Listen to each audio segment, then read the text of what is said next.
ba siya o mababayaan ko na lang ganyan siya? I know that deep inside your heart, you love Surya Masala. You're just saying these things because of your anger. He may not be a good father, but you have no right to judge him.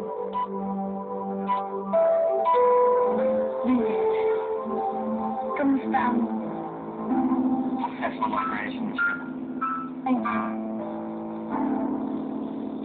I'm so proud of you.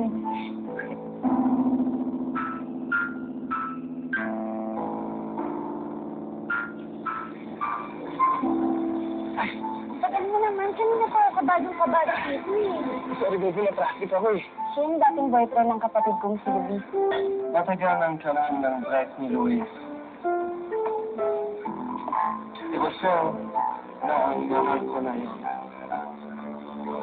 Girlfriend mo siya. Soran, harap ng laptop ko ah. Shirley Ivy. Nakabait-bait talaga ni Jolan.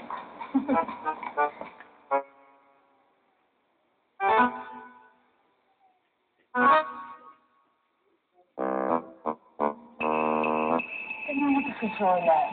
Hindi lang pictures ni Ma'am Rochelle lang meron siya. May pictures pa.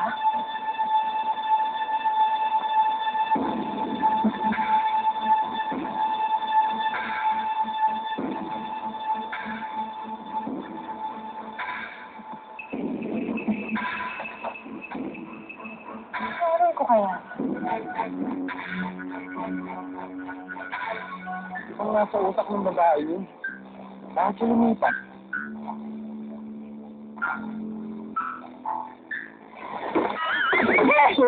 What's where you going? Ganun ba ako kaliit para hindi mo mapansin? Ma'am, huwag na po kayo magalit. Cute. Ano po? Ang sabi ko, ang cute mo pala. Hey! Cute. By the way, I'm Micah.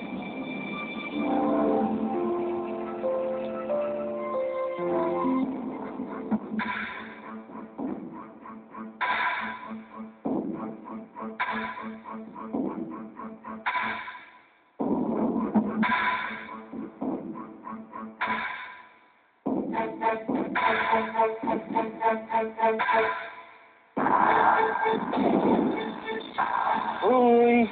Si Ma'am Icy! Yee! Bakit naman tayo kinikilig ka?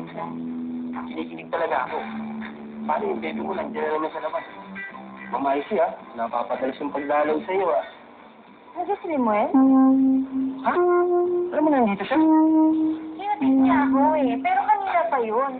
Saan na dyan? Baka hinihintay ka. Buong araw? Anong ginagawa niya dito? Ito usap siya eh. Yung isang guest natin nakaka-check-in lang kahapon, yung sexy.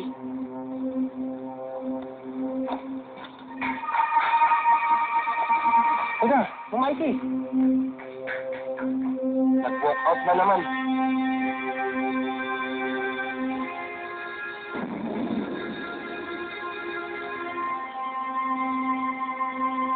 Ano kaya ito?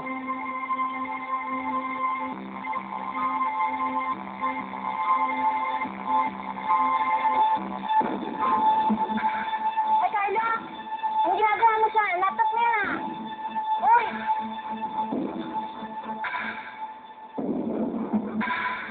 Carlo!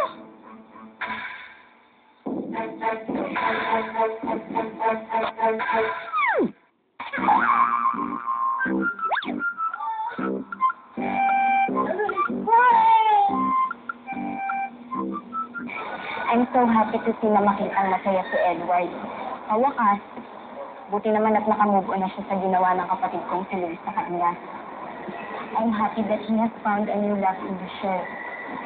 Kawawa naman kasi yung sa ginawa ng kapatid ko. Mabait naman kasi si I Edward. don't give a damn about Edward. Wala akong mahal sa kanya. Oh, come on. I know you want me to. Halika na dito. Hindi po. Ano ka ba? Halika na dito. Sige na. Pagkala mo lang. Sige tayo. Hindi po, ma'am. Alam ko gusto mo. Pagkala mo. Halika na dito, mag-sit ka tayo.